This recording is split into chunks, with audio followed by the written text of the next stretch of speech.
দেশ জুড়ে শুরু হয়েছে জনগণনা ২০২৭ এর প্রথম ধাপ। ত্রিপুরাতেও আজ থেকে শুরু হয়েছে এই গুরুত্বপূর্ণ কর্মসূচি। রাজ্যের প্রথম নাগরিক হিসেবে নিজের স্বগণনা সম্পন্ন করে সাধারণ মানুষকে এই প্রক্রিয়ায় অংশগ্রহণের আহ্বান জানিয়েছেন রাজ্যপাল ইন্দ্রসেনা রেড্ডি নাল্লু।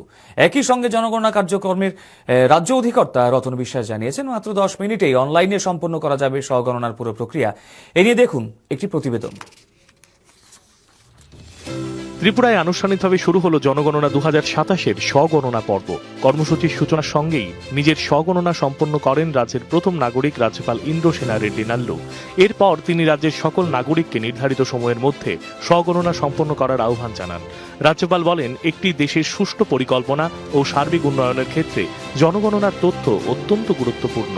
স্কুল, হাসপাতাল, রাস্তাঘাট সহ বিভিন্ন জনকল্যাণমূলক প্রকল্পের পরিকল্পনা, এমনকি নির্বাচনী এলাকার পুনর্গঠনেও জনগণনার তথ্য গুরুত্বপূর্ণ ভূমিকা পালন করে। सेंसस एक चीज है जो अपने देश, किसी भी देश को प्लानिंग और डेवलपमेंट के इसमें उसका प्रमुख रोल होता है। त्रिपुरा वासियों को फिर एक बार सेल्फ एन्यूमरेशन में इन्वॉल्व होके और पहली तारीख से जो एन्यूमरेटर्स आते हैं उनको रिसीव करिए, अच्छे बात करिए, जो इन्फॉर्मेशन पूछते हैं वो इन्फॉर्मेशन आप दे के इसका हेल्प करिए। জনগণনার এই স্বগণনা পর্ব চলবে আগামী ৩১ জুলাই পর্যন্ত। এই পর্যায়ে নাগরিকদের বাড়ির অবস্থা, পানীয় জলের ব্যবস্থা, বিদ্যুৎ সংযোগ, শৌচাগার, ইন্টারনেট সহ গৃহস্থালির মোট ৩৩টি মৌলিক সুবিধা সম্পর্কিত তথ্য অনলাইনে দিতে হবে। পরিবারের যে কোনো একজন সদস্যের মোবাইল নাম্বার ব্যবহার করে নিবন্ধনের মাধ্যমে সম্পূর্ণ পরিবারের তথ্য একসঙ্গে আপলোড করা যাবে। তথ্য জমা দেওয়ার পর একটি SIID নম্বর জারি করা হবে, যা পরবর্তী ধাপে অত্যন্ত গুরুত্বপূর্ণ। ডিডি নিউজকে দেয়া এক সাক্ষাৎকারে এর উল্লেখ করে জনগণনা কার্যক্রমের রাজ্য অধিকর্তা রতন বিশ্বাস জানান, ac.census.gov.in এই পোর্টালে গিয়ে খুব সহজেই স্বগণনা সম্পূর্ণ করা যাবে। They have to come forward and do the self enumeration. There is a very simple process there. ac.census.gov.in. This is this simple portal. Ratan বিশ্বাস জানান, পুরো প্রক্রিয়াটি সম্পন্ন করতে 10 মিনিটেরও কম সময় লাগে। তাই প্রত্যেক নাগরিকের উচিত নির্ধারিত সময়ের মধ্যেই অনলাইনে নিজেদের তথ্য নথিভুক্ত করা।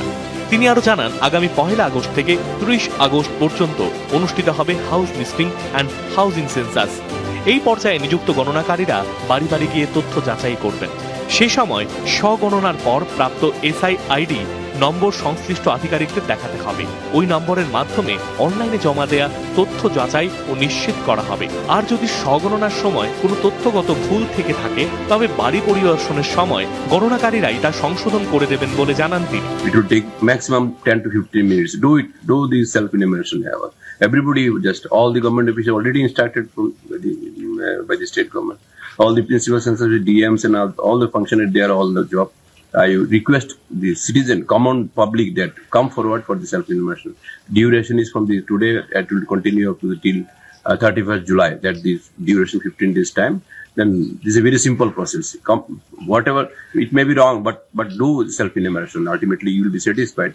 And if anything wrong, then the enumerator, when they will go to the house, then they will go rectify this if it is wrong. দেশের উন্নয়ন পরিকল্পনার ভিত্তি হিসেবে বিবেচিত এই জনগণনা কার্যক্রমে সকলের সক্রিয় অংশগ্রহণ নিশ্চিত করাই রাজ্য প্রশাসন ও জনগণনা দপ্তরের এখন অন্যতম প্রধান লক্ষ্য। দূরদর্শন সংবাদ, ত্রিপুরা।